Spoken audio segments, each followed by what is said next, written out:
Baleshwar big fight BJD देला surprise लेखाश्री को बालेश्वर लोकसभा कला सांसद प्रार्थी। गोटेपटे बीजेपी पक्षर प्रताप षडंगी को दल प्रार्थी करथिबा बेले बीजेडी खेलिला मास्टर कार्ड। निकटरे बीजेडी जोग देइथिले लेखाश्री सामंत सिंहार बीजेपी दल में असंतुष्ट होई बीजेडी जोग देइथिले आ बीजेडी तांको देला उपहार। तेबे बालेश्वर लोकसभा संसदीय क्षेत्र में अनेकक नां को नहीं चर्चा होउथला, किंतु बीजेडी तांको संसदीय क्षेत्र में प्रार्थी करी सरप्राइज दे समस्त को चमकाई देछि।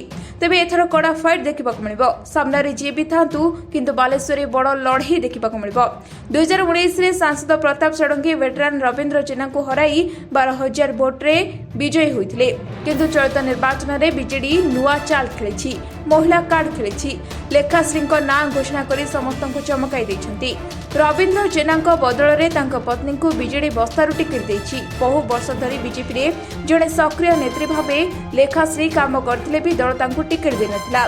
बाध्य होई बीजेपी छाड़ी बीजेडी रे जोग देथिले लेखाश्री। आ बीजेडी रे मिसु मिसु बीजेडी तांको ऊपर भरोसा करी टिकेट देछि। गोटे पटे देखिबाकू गले पूर्व निर्वाचन रे खुद लेखाश्री बीजेपी रे थाई प्रचार करतबा बेले चलित थर निजे प्रार्थी होई निज पई प्रचार करिवे। तेणु एथर बालेश्वर लड़ाई रोचक हेबो। लेखाश्री सामना रे भेटरान नेता प्रताप षडंगी रहिछंती। अन्यपटे कांग्रेस जदिओ प्रार्थी घोषणा करनी, किंतु श्रीकांत जेना नां को नहीं चर्चा होउछि। तेबे देखिबाकू रहिला आगकू रणनीति कोन होउछि।